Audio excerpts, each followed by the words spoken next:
That document was leaked to the New York Times, and so it became public. And what it basically said, and you can look it up, it's available, just go to Wolfowitz's doctrine and you'll find it. What it basically said was this: the United States should never again allow any other country to challenge it. The United States must remain the superior country, and we should tell our allies not to worry about developing their own weapons because we will do that for them. And we must watch out for Russia because we don't know which way it's going to go. The bear might get up on his hind legs again and growl. And basically, that view was the one that was accepted. It was the one that was accepted. And the attitude towards Russia was pretty much, you're no longer a superpower. You are a second-rate country. Just keep quiet, please. This became evident, and would be evident to you if you follow the policy of the United States. Now, let's begin with going back to Gorbachev and his meetings when he was asked by several people, all of them quite important, to allow Germany to reunite and take down the Berlin Wall. And he was told by James Baker, and now this is not many people, when I would say this, many people say, it's not true, it's not true. He was told by James Baker, if this happens, NATO will not move 1 inch eastward. Well, not long ago, on December 12th, 2017, the National Defense Archives of George Washington University declassified the minutes of the Baker-Gorbachev discussion, and it's there. But it's not only Baker who said that to him. There were several people who did. The German leadership did, West German at those days, and so on. And finally, I don't know whether Gorbachev could have stopped Germany from reuniting, but the fact of the matter is that they said yes, and took down the Berlin Wall. And NATO stayed put. It stayed put in those days. It stayed put under Bush Sr. It stayed put during the first 4 years of Clinton. But in the next 4 years, in 1996 approximately, a decision was taken to enlarge NATO. 3 countries: Poland, the Czech Republic, and Hungary. Now, I'm going to read something to you. You know who Thomas Friedman is? New York Times, old hand columnist.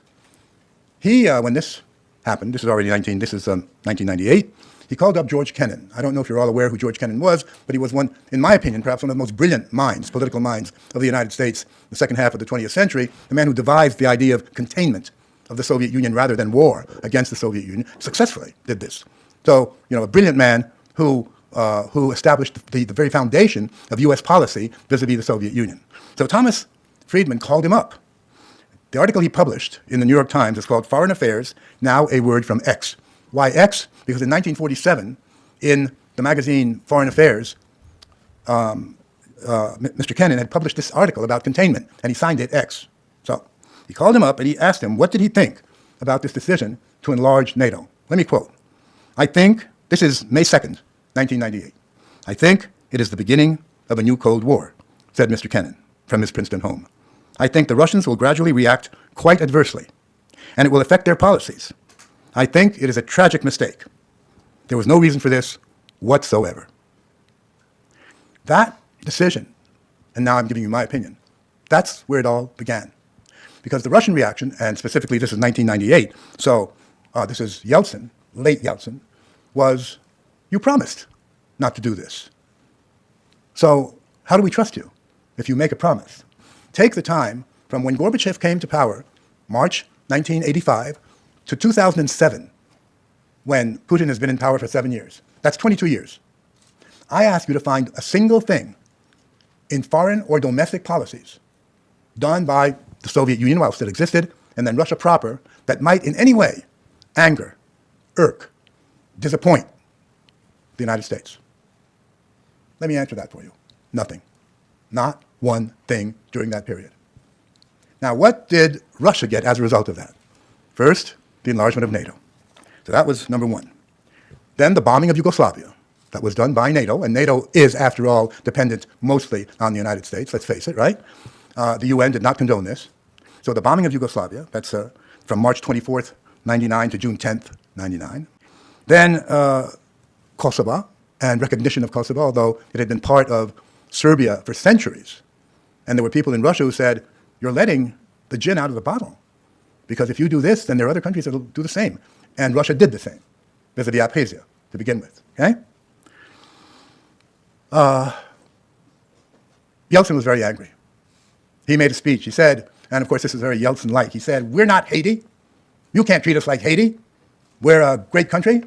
We have a great past, and Russia will come back. Russia will come back. He was really, really angered. Didn't say the politically correct thing, but he spoke his mind. Then finally, the year 2000, Mr. Putin is elected to the presidency. And one of the first things he does is to ask for Russia to become a member of NATO. Why not be a member of NATO? NATO was created to defend Europe, and perhaps not only Europe, from Soviet aggression, from a country that you couldn't predict. There is no more Soviet Union, and there is no more Warsaw Pact. Why can't we create an organization where we're part of it, said Mr. Putin, and act together to protect from some kind of aggression? He was told, go take a walk, basically. What about some kind of partnership or becoming part of the European Union? Again, and this is all documented. Everything I say, except when I say my opinion, is documented. You can look it up. And he said, no, you're too big. Your country's too big. You can't. And all the while, Russia was being reminded that it's no longer really that important a country. Now, one of the things you must keep in mind is that much like the Americans, the Russians believe that they have a mission, that their country was selected by destiny. Now, my being French, I laugh at that. I laugh both at you and at them, because we French know that we're the best, and we have no mission. That's it. But seriously speaking, that's a fact. And so the sense of losing this aura of greatness, of being told, we don't care about you. The reaction of the average Russian to that was one of, you're insulting me. You don't respect me. And so the anger, gradually, and the anger focused on Gorbachev. Many, many Russians figured, you sold the country. You don't stand up to these men, to the United States. And then the same thing for Yeltsin. You'd be surprised how unpopular Gorbachev and Yeltsin are today in Russia. Maybe 5% support them, precisely for that reason. Well, there are some others as well that have to do with economic things, but nonetheless.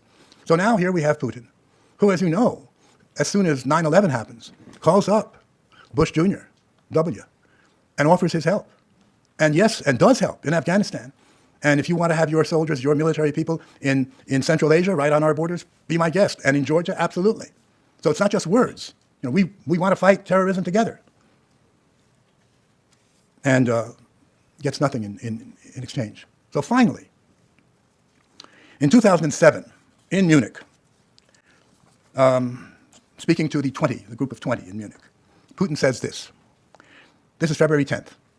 I think it is obvious that NATO expansion does not have any relation with the modernization of the alliance itself or with the ensuring security in Europe. On the contrary, it represents a serious provocation that reduces the level of mutual trust. And we have the right to ask, against whom is this expansion intended? And what happened to the assurances our Western partners made after the dissolution of the Warsaw Pact? Where are those declarations today? No one even remembers them, but I will allow myself to remind this audience what was said. I would like to quote the speech of NATO General Secretary, Mr. Warner, in Brussels on the 17th of May 1990. He said at that time that the fact that we are ready not to place a NATO army outside of German territory gives the Soviet Union a firm security guarantee. Where are these guarantees? The stones and concrete blocks of the Berlin Wall have long been distributed as souvenirs. But we should not forget that the fall of the Berlin Wall was possible thanks to a historic change, one that was also made by our people, the people of Russia, a choice in favor of democracy, freedom, openness, and a sincere partnership with all the members of the big European family. Where are these guarantees? And do you know what the answer was? The answer was, yes, but that was guarantees given to the Soviet Union, and you're Russia. Well, what kind of a reaction would you expect? Last year, I think it was, making a foreign policy speech, Putin said, our mistake was that we trusted you too much, and your mistake was that you tried to take advantage of that. That is the situation today. Now, it may seem to you that I'm blaming the United States. I don't want the word blame used. It was a mistaken political decision. It was not the Russians. It was this decision that finally led to this change in Putin's attitude towards the West, and in particular towards the United States, which is why I say how U.S. policy created Putin the way he is today. And the really, if you will, dangerous thing is that Russian leadership, I should be more precise and say Vladimir Putin, does not trust the West, does not trust the United States.